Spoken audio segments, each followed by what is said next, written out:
Hello everyone, welcome two plus academy. आप सभी को पता है कि विलियम वर्ड्सवर्थ के क्वेश्चन की सीरीज चल रही है। तो अभी तक हमने 65 तक के क्वेश्चन कंप्लीट कर लिए थे इस वीडियो में। आज हम 66 क्वेश्चन नंबर से स्टार्ट करते हैं।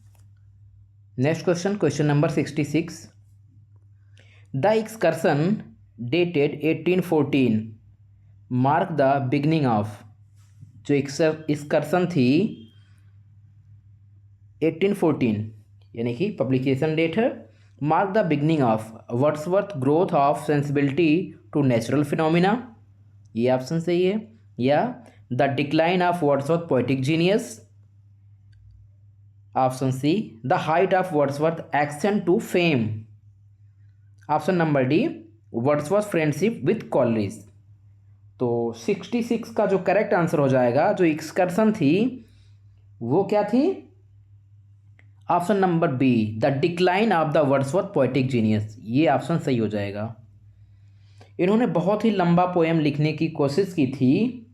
जब तक विलियम वर्ड्सवर्थ फूल पत्तियों नेचुरल ब्यूटीज़ पर लिखते रहे तब तक तो विलियम वर्ड्सवर्थ काफ़ी फेमस रहे। जैसे ही इन्होंने लॉन्ग नरेटिव पोएम, बड़े बड़े पोएम लिखने स्टार्ट किए, वहीं से इनका जो पोएटिक जीनियस था उसका डिक्लाइन स्टार्ट हो जाता है। तो हमारा करेक्ट ऑप्शन जो है ऑप्शन नंबर बी हो जाएगा। तो चलते हैं next question number 67। The verse line, ये जो लाइन है, she gave me eyes, she gave me ears and humble cares and delicate fears, were in reference to, किसको रेफरेंस दिया गया है? River Y, Annette. Vallon, Dorothy Wordsworth, ancestral Scotland. 67 का correct answer क्या हो जाएगा? जो 67 का जो करेक्ट आंसर हो जाएगा ये हो जाएगा डोरोथी वर्ड्सवर्थ। यहाँ क्या कहा जा रहा है? सी गेव मी आइज, उसने मुझे कान दिए, आंखें दी। सी गेव मी ईयर्स, उसने कान दिए ताकि मैं सुन सकता हूँ। And humble cares and delicate fears, इसका मतलब है कि जो विलियम वर्ड्सवर्थ हैं वो अपनी बहन को रेफरेंस देकर ये लाइनें करें कि यानी कि उसने ये सारी चीज़ें मुझे दी ताकि मैं नेचर को अच्छी तरीके से समझ सकता हूँ, फील कर सकता हूँ। वो हम्बलनेस किसने दिया? डोरोथी वर्ड्सवर्थ ने। और इसको लिखा कहाँ था विलियम वर्ड्सवर्थ ने? तो इन्होंने अपनी एक पोएम लिखी थी द स्पैरोज नेस्ट, गौरैया का घोंसला। ये पोएम लिखी थी। उस कविता में ये अपनी बहन को ये रेफरेंस देकर बता रहे हैं। तो द स्पैरोज नेस्ट 1807 में पब्लिश हुई थी, 1807 में, ध्यान रखिएगा। नेक्स्ट क्वेश्चन पर चलते हैं। Question number 68। William Wordsworth was in 1791 in France where he was witness to the middle stage of. 1791 में एक बार फ्रांस की विजिट पर जाते हैं तो उन्होंने वहाँ पर क्या मतलब क्या देखा? The French poetic practices, the French drama, the French culture of art, the French revolution, क्या देखा इन्होंने? जो हमारा 68 का जो करेक्ट आंसर हो जाएगा option number D, French revolution. आप सभी को पता है कि फ्रांस की क्रांति होती है और उस टाइम पर विलियम वर्ड्सवर्थ कहाँ पर थे? फ्रेंच में, यानी कि फ्रांस में। तो और ये कब गए थे? William Wordsworth made his second trip to France, यानी कि दूसरी बार जाते हैं, second trip to France in 1791। 1791 में along with young Oxford republicans he joined Girondists to participate in French revolution. वो उनके साथ फ्रेंच रिवोल्यूशन में पार्टिसिपेट करते हैं, ध्यान रखिएगा। इससे पहले हो जाते हैं तो उन्होंने क्या डिस्क्रिप्शन किया था? डिस्क्रिप्टिव स्केचेज लिखा था। ये भी इनकी एक लॉन्ग नैरेटिव पोएम है, तो आगे बात करेंगे उसकी। तो हमारा correct answer French revolution. Next question number 69। Who said Milton thou shouldst be living at this hour. किसने मिल्टन को कहा कि मिल्टन अभी आपको इस समय यहाँ होना चाहिए? कीट्स ने, वर्ड्सवर्थ ने, अर्नाल्ड ने, W.B. यीट्स ने। 69 का करेक्ट आंसर क्या हो जाएगा? William Wordsworth. विलियम वर्ड्सवर्थ ने क्या लिखा था? लंदन 1802। और उसको हम किस नाम से और बुलाते हैं? To Milton. ध्यान रखिएगा, लंदन 1802 को मिल्टन नाम से भी बुलाया जाता है, टू मिल्टन। उस पोएम का अगर टाइटल पूछे तो टू मिल्टन है। और लिखा कब लिखा था? 1802। 1802 में लिखा था, लंदन 1802 नाम से। उसमें मिल्टन को आह्वान करते, इन्वोक करते हैं कि मिल्टन आपको इस समय इंग्लैंड में होना चाहिए था, फिर से इंग्लैंड को क्रांति की ज़रूरत है। तो ध्यान रखिएगा, बार बार ये लाइनें आती हैं क्योंकि ये लाइनें बहुत ही फेमस हैं। Next question, question number 70। Who called Wordsworth the egotistical Sublime? Wordsworth को किसने इगोटिस्टिकल सबलाइम कहा है? तो जो ऑप्शन है, चार्ल्स लैम और एर्नोल्ड एलियट या कीट्स। किसने कहा वर्ड्सवर्थ को इगोटिस्टिकल सबलाइम? तो हमारा जो करेक्ट आंसर हो जाएगा जॉन कीट्स। किसने कहा था? जॉन कीट्स ने कहा था विलियम वर्ड्सवर्थ को इगोटिस्टिकल सबलाइम। अब ध्यान रखिएगा, जो कीट्स थे इन्होंने 1818 में रिचर्ड वुडहाउस को 1818 में रिचर्ड वुडहाउस को एक पत्र लिखा था। और इस पत्र में वो वर्ड्सवर्थ की कविता का वर्णन किया था इन्होंने। तो जहाँ वर्ड्सवर्थ की कविता में अहंकार, जो ईगो था, उसकी प्रधानता, जहाँ वे अपनी भावनाओं, अपनी धारणाओं को प्रमुखता देते हैं। यानी कि इसीलिए इन्होंने क्या कहा था? क्योंकि नेचर को बात करते थे विलियम वर्ड्सवर्थ, तो इन्होंने इनको इगोटिस्टिकल सबलाइम कहा था। और ध्यान रखिएगा, डेट 1818 में। और किसको? रिचर्ड वुडहाउस को इन्होंने एक पत्र लिखा था, उसमें कहते हैं। तो चलते हैं नेक्स्ट क्वेश्चन 71। बहुत ही अच्छा line, for handful of silver he left us. This line of Browning has a reference to. अब ध्यान रखिएगा, रॉबर्ट ब्राउनिंग का नाम आया है। इन्होंने ये लाइनें लिखी हैं, for handful of silver he left अस। एक मुट्ठी सिल्वर यानी कि कुछ पैसों के लिए, कुछ फेम के लिए उसने हम सबको छोड़ दिया, यानी अपने प्रशंसकों को छोड़ दिया। किसने? ब्राउनिंग ने किसके लिए कहा? शेक्सपियर के लिए, वर्ड्सवर्थ के लिए, टेंसन के लिए, ड्राइडन के लिए। तो जो 71 का जो करेक्ट आंसर हो जाएगा ऑप्शन नंबर बी, वर्ड्सवर्थ। ये वर्ड्सवर्थ के लिए कहते हैं। और क्यों कहते हैं? क्योंकि जो वर्ड्सवर्थ होते हैं, इन्होंने क्या किया था? आपको पता है, रॉबर्ट सौदे की डेथ के बाद 1843 में ये क्या बनते हैं? पोएट लॉरिएट बनते हैं। तो उसी पर इन्होंने क्या लिखा था? रॉबर्ट ब्राउनिंग ने द लॉस्ट लीडर लिखा था। क्या लिखा था? The lost leader. और क्या थी? रॉबर्ट ब्राउनिंग की जो ड्रामेटिक रोमांसेस एंड लिरिक्स आती है, जो पहली बार इन्होंने पब्लिश किया था। और वो कब पब्लिश किया था? 1845 में। 1845 में इस वर्क को पब्लिश किया। ध्यान रखिए, वर्क का नाम फिर से एक बार, ड्रामेटिक रोमांसेस एंड लिरिक्स। उसमें इनकी ये पोएम जो आती है, जो द लॉस्ट लीडर थी, उसमें इन्होंने विलियम वर्ड्सवर्थ के लिए ये बात कही थी कि उन्होंने थोड़ी सी पैसों और फेम के लिए हम सबको, अपने प्रशंसकों को पीछे छोड़ दिया। Next question, question number 72। बहुत ही अच्छा क्वेश्चन। Every great poet is a teacher. हर एक महान कवि जो होता है वो क्या होता है? Every great poet is a teacher. वो टीचर होता है, शिक्षक होता है। और the words of Shelley, Keats, Lord Byron या विलियम वर्ड्सवर्थ। ध्यान रखिएगा, ये फेमस लाइन किसकी है? विलियम वर्ड्सवर्थ की है।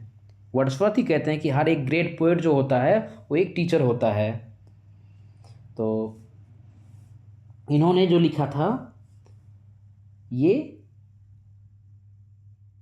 लाइनें जो लिखते हैं वो बहुत ही अच्छी लाइनें हैं, कि कितनी अच्छी बात कर रहे हैं कि हर एक जो पोएट होता है वो एक अच्छा टीचर भी होता है। Next question, question number 73। Name the poem of which the following words have been quoted. यानी कि उस पोएम का नाम बताइए जिसमें ये फॉलोइंग वर्ड्स आती है, the gods approve the depth and not tumult of the soul. ये कहाँ पर आती है? The word is too much with us, the tables turned, ode to duty, Laodamia. तो ये कहाँ पर आती हैं? तो जो इसका करेक्ट आंसर हो जाएगा वो हो जाएगा लाउडामिया। Correct answer लाउडामिया। ध्यान रखिएगा, विलियम वर्ड्सवर्थ की ये क्या है? पोएम है। और ये किस पर लिखी गई थी? ये पोएम जो बेस्ड थी लाउडामिया, ये ट्रोजन वार, आप सभी को पता है ये जो ट्रोजन वार होती है, ये ट्रोजन वार पर बेस्ड होती है। और इसे कब पब्लिश किया था? 2 बार, 1815, 1845, 1545, यानी कि 1815 1845 में इसको पब्लिश किया जाता है। और ये नरेटिव पोएम है, एक लॉन्ग नरेटिव पोएम जो कि ट्रोजन वार पर बेस्ड होती है। तो यह विषय होता है, आप सभी को पता है, ग्रीक पौराणिक जो कथाएं होती थी इन पर बेस्ड थी। और इसमें क्या होता है? प्रोटेसिलस एक व्यक्ति होता है, इसकी कहानी को बताया जाता है। और इसमें क्या कहते हैं कि कब ये बताना चाहते हैं कि जो देवता होते हैं मन की गहराई और आत्म नियंत्रण जो होता है उसको पसंद करते हैं, ना कि अशांति या अधिक भावनात्मक जो आवेग होते हैं, संवेग होते हैं, उनको नहीं पसंद करते हैं। तो इसमें ये चीज़ दर्शाया गया और ट्रोजन वार पर बेस्ड है, जान लीजिए। ग्रीक पौराणिक कथाओं की कहानी होती है इसमें। तो नेक्स्ट क्वेश्चन पर चलते हैं, question number 74। Wordsworth poem mostly deal with, Wordsworth की जो पोएम होती है वो मोस्टली किससे डील करती हैं? पॉलिटिक्स से, city life, humble and rustic life, या रिवोल्यूशन की, क्रांति की। तो 74 का जो करेक्ट आंसर हो जाएगा वो हो जाएगा हम्बल एंड रस्टिक लाइफ। क्या हो जाएगा? Humble and rustic life. इनकी जितनी भी पोएम्स हैं वो नेचर पर बेस्ड पोएम होती हैं, और वो ग्रामीण जीवन को और हम्बल जीवन को दर्शाती हैं। तो इसलिए ऑप्शन नंबर सी करेक्ट हो जाएगा। Next question, question number 75। Question number 75 पर चलते हैं। A violet by Mosey Stone, half hidden from the eye, is a quote from the Ode to Duty, Lucy Poems, The Green Linnet, The Solitary Reaper। जो 75 का जो correct answer हो जाएगा option number B, Lucy poems. ये हो जाएगा Lucy poem से। तो ध्यान रखिएगा, आप सभी को पता है कि विलियम वर्ड्सवर्थ ने लूसी पोएम्स लिखा था, जो कि 5 पोएम्स की सीरीज है। और उसमें से जो she dwelt among the untrodden ways थी, she dwelt among the untrodden ways, इस पोएम की लाइन होती ही ये, a violet by mossy stone, half hidden from the eye. ये उस लाइन की पोएम है, उस पोएम की ये लाइन है। और उसमें क्या कहा जा रहा है कि इस पंक्ति में जो लूसी है, लूसी नामक एक सुंदर जो लड़की है, उसकी तुलना किससे की जा रही है? एक शांत छिपे हुए बैगनी फूल वायलेट से की गई है, जिसे बहुत कम लोग जानते हैं। तो उसकी तुलना इस पोएम में कर रहे हैं। तो ये लूसी पोएम्स लिया है, और पोएम का नाम है she dwelt among the untrodden veg. और 1798 में कब पब्लिश्ड होती है? आप सभी को पता है, लिटिल बैलेट्स में ही पब्लिश की जाती है। Next question, question number 76। Which of these travel poems belong to William Wordsworth? कौन सी ट्रेवल पोएम है जो विलियम वर्ड्सवर्थ से बिलोंग करती है? Descriptive sketches, sketches of the natural, civil and political state of Switzerland, sketches of nature, a vivid sketch and picture of our times. तो 76 का जो करेक्ट आंसर हो जाएगा वो हो जाएगा option number A, descriptive sketches. जब ये विलियम वर्ड्सवर्थ जब फर्स्ट टाइम फ्रांस की विजिट पर जाते हैं, उसी टाइम इन्होंने क्या लिखा था? डिस्क्रिप्टिव स्केचेस लिखा था। और ये वहाँ की जो ट्रेवल्स होती हैं, फ्रांस में जो ट्रेवल करते हैं उस पर बेस्ड था। तो इस तरीके से ये डिस्क्रिप्टिव स्केचेस इनकी क्या है? ट्रेवल पोएम है। Next question, question number 77। In which poem has Wordsworth describe the different modes of nature? किस पोएम में अपने डिफरेंट मूड को दिखाया है? नेचर के डिफरेंट मूड को दिखाया है। Daffodils, Tintern Abbey and evening walk, the excursion. तो जो 77 का जो करेक्ट आंसर हो जाएगा option number B, Tintern Abbey. Tintern Abbey में इन्होंने नेचर के डिफरेंट मोड्स को दिखाया है। और आप सभी को पता है जो टिंटन अबे थी उसका पूरा टाइटल क्या है? अ फ्यू माइल्स, ध्यान रखिएगा फिर से, a few miles above Tintern Abbey on revisiting the bank of Wye during the tour in July 1798। ये दोबारा जब रिविजिट पर जाते हैं उस टाइम पे उन्होंने लिखा था। तो इस पोएम के फुल टाइटल को भी ध्यान रखिएगा, कभी कभी पूछा जा सकता है। तो हम चलते हैं अपने नेक्स्ट क्वेश्चन पर। The sounding cataract haunted me like passion. These lines occur in the poem Resolution and Independence, The Tables Turned, The River Dudden या टिंटन अवे कहाँ से ली गई है? तो जो हमारा 78 का करेक्ट आंसर हो जाएगा option number D. Option number D, Tintern away से लिया गया है। पोएम कहाँ, ये पोएम की कौन सी लाइन है? टिंटन अवे की लाइन है द साउंडिंग कॉन्ट्रैक्ट। इसमें जो विलियम वर्ड्सवर्थ होते हैं वो क्या कहते हैं? उन्होंने अपनी जो युवावस्था में प्रकृति के प्रश्न, जो उनकी झरने की विशेषकर आवाज़ होती है ना, उसका वर्णन करें। Sounding cataract hunting me like passion, यानी कि वो एक तरीके से उनका पैसन था। और वो कहाँ पर आती है? टिंटन अबे में आती है, जो कि अभी पहले इसके पहले क्वेश्चन डिस्कस किया गया। तो चलते हैं हम अपने नेक्स्ट क्वेश्चन की तरफ। Question number 79। Wordsworth was regarded as the pantheist.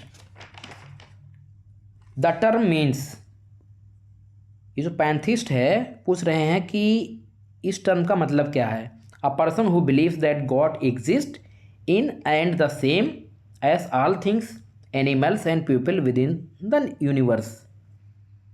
Option number B, a person who believes that God exist, a person who believes that God does not exist, a person who loves plants and animals।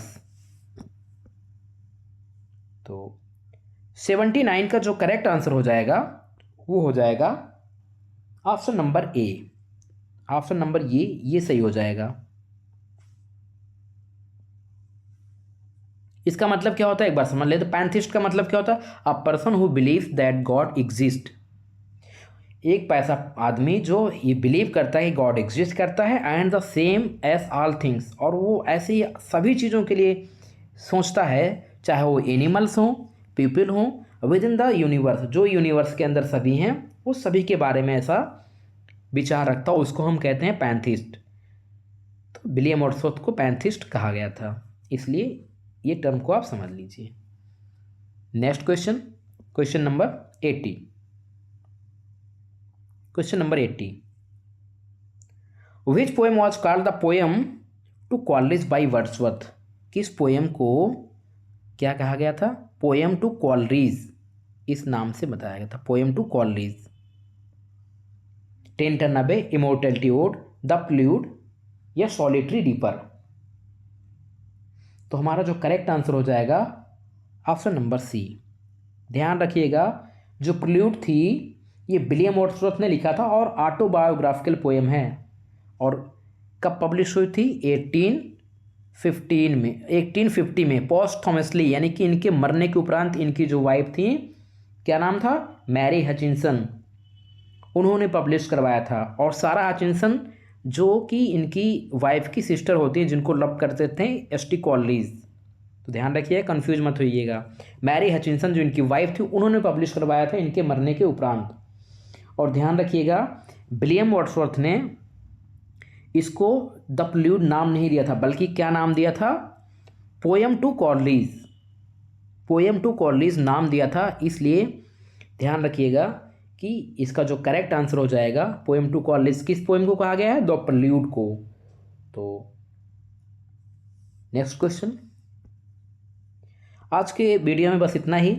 आप मेरे channel पर नए हैं तो channel को subscribe कीजिए, like कीजिए, share कीजिए। और आगे की वीडियो में बने रहिए मेरे साथ। हम इस तरह से और भी पोइट्स के वीडियोस के इम्पोर्टेंट क्वेश्चन लेकर आते रहेंगे।